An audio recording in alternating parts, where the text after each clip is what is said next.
Hello and welcome to Unacademy IAS. Starting tomorrow, that is 1st July 2026, the central government initiative of VBG Ramg will come into force, and this will be replacing MGNREGS. Certain states have already raised concerns regarding the provisions under the new initiative. What are these? Let's decode. Before I start, here is a very important announcement. Right now, the Unacademy IAS courses are available at the lowest ever prices of 16,999. If you're someone who is preparing for the CSE 2027, if you enroll for 6 months, additional 6 months will be provided in terms of subscription free of cost from Unacademy. If you enroll for 9 months, you'll get additional 9 months free of cost. And under the CSE Assure, you'll also get an extension of 9 more months. The offer is available even for those who are preparing for 2028 and 2029 CSE exams. Those interested in enrolling, do check out the details by clicking on the link provided in the description below. And I've been told that today is the last day of the offer. And whatever is the price mentioned in the website, use the code IAS English to get the discount. Let me begin the discussion. The government of India has announced replacing the earlier initiative of MGNREGS with a new initiative VBG Ramg. Under this new initiative, the central government has announced for the current year total expenditure of 1.5 lakh crore rupees. But the concern of the states is that compared to the earlier initiative, where in terms of wage expenditures, 100% of the expenditure was incurred by the central government and 75% of the material expenditure for the development of assets under the initiative was again incurred by the central government. The expenditure that was incurred by the states was very less amount. When you take the total expenditure incurred, that is for wages, material, etc., under MGNREGS, 90% of the expenditure was incurred by the center and remaining 10% was the expenditure incurred by the states. But under the new initiative, that is VBG Ramg, the center has clarified that the expenditure burden will be shared by both center as well as the states in the pattern of 60 is to 40, which essentially means now the expenditure burden on the states under the new initiative will increase. And not just this, compared to the earlier MGNREGS, where 100 days of work was guaranteed by the government of India. Now, this has been increased to 125 days. And when you take both of these factors into consideration, the total expenditure that will be borne by the state governments is expected to increase by a large number. For example, for state of Bihar, compared to the current expenditure of 4,500 crore rupees, I'm rounding off the number here. Under the new initiative, the total expenditure will skyrocket to almost 15,900 plus crore rupees. For the state of Madhya Pradesh, it will increase from over 4,100 crore rupees to more than 20,000 crore rupees. And for the state of Jharkhand, it will increase from 1.8 thousand crore rupees to more than 9,200 crore rupees. So the states are concerned that the burden of the expenditure on these after the implementation of the new initiative is suddenly going to skyrocket. This is the first very important concern. Second very important concern, how the funds would be allocated by the center to the states. As already mentioned, for the current financial year, the total expenditure for the new initiative will be 1.5 lakh crore rupees. Out of this 1.5 lakh crore rupees, 60% of the burden will be borne by the center. That comes out somewhere in the range of 95,700 crore rupees. Now the question is how these funds would be distributed between the states or amongst the states. The center has clarified according to the provisions of the new initiative. Ultimately, the power lies with the center in order to decide how the funds will be utilized. But right now, center has stated that it will be using the horizontal devolution formula which has been recommended by the 16th Finance Commission to divide or to allocate the funds. But the concern is very simple.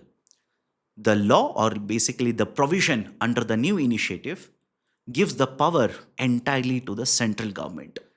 Right? The center can use the parameters in the way that they want to. The weightage can be decided in the way that the center wants to in order to allocate the funds. So the concern is, how will the states get the funds out of these 95,000 odd crore, 1,000 crore rupees under the new initiative? Third very important concern, 100 days to 125 days, that is the guaranteed number of working days under the new initiative. Will the center be able to meet this particular promise? Listen to me very carefully. Under the earlier initiative, that is MGNREGS, 100 days of work was guaranteed. And one more very important point, earlier it was basically a demand driven initiative. What's a basic idea of a demand driven initiative here? In a particular village, what kind of work to be done, what kind of asset to be created, that was decided, and the funds would be allocated. And in the MGNREGS, it was seen that the funds, whatever is allocated in the budget, the actual expenditure would overshoot this allocation. And more funds would be allocated, because if you demanded work, you have a job card, you have demanded the work under MGNREGS, you will be given work as long as you are not crossing this particular number of 100 days. But under the new initiative, the government of India has clarified that they are not going to continue with the same kind of practice. I repeat, same kind of practice that was followed earlier. First and foremost, the funding will be normative allocation. What is the basic idea of a normative allocation? Whatever funds are allocated for the new initiative in the budget, we will ensure that the assets will be created using only these funds. No additional allocation, no demand driven labor, etc. But the government simply says, we will ensure that under the new initiative, 125 days of work is provided to the people covered under the initiative. How is that possible? The government's argument is that under the old initiative, new kind of jobs were created or new kind of assets were simply announced in order to just keep the people working under these particular assets, just to keep the people happy, just to ensure that people are getting work. New kind of announcement of the projects inefficiently were announced. This kind of practice without planning, without any kind of, right, let's say analysis, will not be followed under the new initiative. So the government is simply saying, we will ensure that you will get 125 days of work under the new initiative. Many of the states have already raised a concern with the current provisions that have been provided under the initiative, that is the VBG Ramg. It is not possible to ensure 125 days of work for the workers. Let's wait and see what will be the outcome. Next, very important concern raised by the states regarding the initiative is over centralization. Too much of power under the new initiative has been given to the central government. How so? Let me give you certain examples here. The first one regarding allocation of the funds. That is interstate allocation of the funds. The ultimate power regarding what kind of parameters to be included, what kind of methodology to be followed, ultimate power lies with the central government. That is the first important point. Second very important point is how the projects would be identified. Compared to the earlier system, that is under MGNREGS, the priority, that is basically to identify the projects, it was majorly the Gram Panchayats which would play a dominant role. There was a particular process, but essentially the focus or the priority was given regarding what kind of demand for the, right, let's say work, what kind of projects are needed, etc. But under the current system, the provisions basically state that The projects will be identified according to Viksit Gram Panchayat Plan. Viksit Gram Panchayat Plan. But more importantly, remember this, whatever projects are identified, first we need to ensure these particular projects, expenditure on this will be incurred within the funds allocated by the center. And second, these kind of projects which have been identified, we will have to aggregate them upwards. In simple terms, these kind of projects will have to meet basically the national framework for development of infrastructure projects. In simple terms, there has to be a symmetry in the projects which are identified at the lowest level with the priorities of the government. This is a second very important change that has taken place where center will have more powers now. Third very important concern is regarding the funding, right? That is, the central government has stated that once the scheme will come into force, after the year is over, in the next financial year, the normative funding, some part of it, some of these particular funds will be connected to certain performance criteria. What are these particular performance criteria? These shall be decided again by center. As of now, the center has stated it might use performance criteria such as whether the projects are being completed on time, whether the wages are being transferred to the beneficiaries under the DBT on time, etc. But who is going to decide these particular criteria on which some of the funds, I'm not saying all the funds, some of the funds under the normative funding will be connected or will be dynamic in nature? So these particular criteria again shall be decided by the central government. And I hope all of you understand, compared to the earlier system that is under MGNREGA, these are all the new things which have been announced by the central government under VBG Ramg. And the fourth very important concern regarding over centralization or more powers to the center under the new initiative is, according to section 5.1, the areas which will be notified as rural areas, the power lies with the central government. And what is the importance of notifying the rural area? It is in these particular regions that the projects shall be implemented. The assets shall be developed. So who has the power to notify which is a rural area? It is again the central government.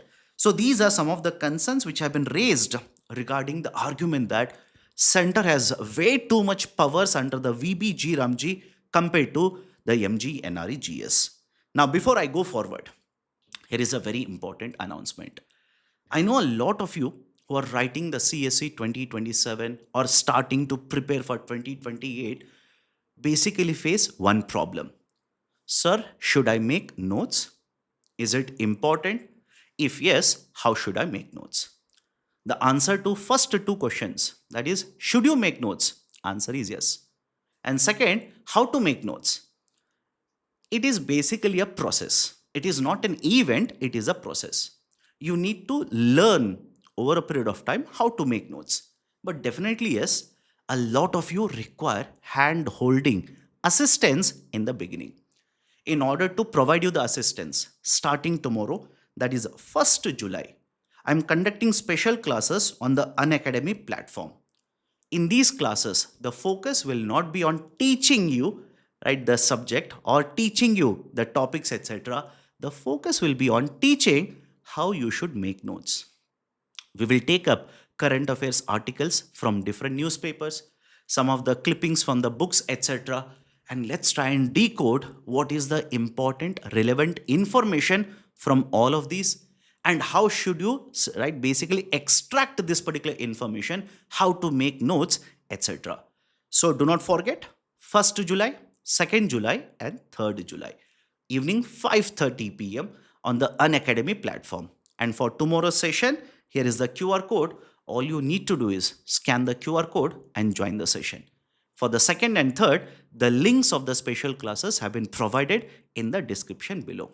Do not miss out. Let me continue. Another very important concern that has been raised by the states is regarding the wages. Under the earlier initiative, that is MNREGA, in multiple states, it has been seen that wages are not paid on time. There is a delay in providing the wages. So many of the states have already raised a concern that that should not be carried forward into the new system. The center has already clarified. Under the new system, we will continue to provide the wages through the DBT model, that is the direct benefit transfer model, and certain protection has been provided to the workers if there is a delay. How the funds will be provided, the compensation to be paid, etc. etc. But the bigger concern that has been raised by multiple states regarding the wages under the new initiative is the wages that are announced already, which will be basically carried on to the VBG Ramg, are not sufficient. That is, when you compare the wages that the workers can earn in other kind of work, the wages are much better. So there is a need to revise the wages under the new initiative. That is another very important point. In addition to this, there is one more very important concern which has been raised by the states. Listen to me carefully. Under the new initiative, there is basically a break that is taken from the implementation of the projects during the period of monsoon. During the period of monsoon. What is a break? The maximum number of days for which work shall not be conducted under VBG Ramg is 60 days during the monsoon period. But who will identify these particular 60 days? It can be in one shot or with the breaks like this. The number of 60 days or which 60 days there shall not be work done under the new initiative shall be identified and notified by the respective states. And many of the states have already done it. But the concern is very simple. If you are not going to conduct work for these particular 60 days, multiple associations have already raised a concern that this will reduce the bargaining power of the workers. This is going to reduce the bargaining power. On the other side, the center basically argues. In fact, I'm reminded of a statement that was given by the earlier minister, right, under the different government, Mr. Jairam Ramesh, who also basically stated the same thing, that during monsoon there is a competition for the labor. The people have to work in agriculture field as well as under MNREGA, or that is projects under MNREGA. So there is a competition. We need to take a break or we need to provide certain pause for the works under the initiative during the monsoon. Same thing has been incorporated under the provisions now. So the concern is, will it erode the bargaining power of the workers because there is no alternative work available for them? Now there is no option. They will have to go to the agriculture work. So these are some of the concerns which have been raised in the context of the new initiative VBG Ramg by multiple stakeholders, including the states where we have the BJP forming the government, or BJP which is in ruling. So ultimately the objective is simple. The government of India has raised concerns regarding MNREGA, has decided to withdraw MNREGA, and has decided to introduce a new initiative. With this, we are going to have a shift in the approach compared to earlier system where the focus was welfare centric. The idea was to provide welfare and rights-based approach. Rights-based approach, now we have shifted to a new system where focus is on welfare, but at the same point of time, it is also on efficiency as well as productivity. Having said so, the government has to ensure that the usage of technology, the issues associated with making attendance, issues associated with allocation, availability of internet when the work is supposed to be done, etc. All of these issues have to be addressed by the government of India in order to ensure the new initiative will be much better compared to the earlier initiative. What are your thoughts regarding these concerns raised by the states? Do let me know in the comment section of the video. If you have liked the discussion, do not forget to hit the like button. And if you're yet to join the Unacademy IAS YouTube channel, kindly do it right now. Thank you. Have a great day.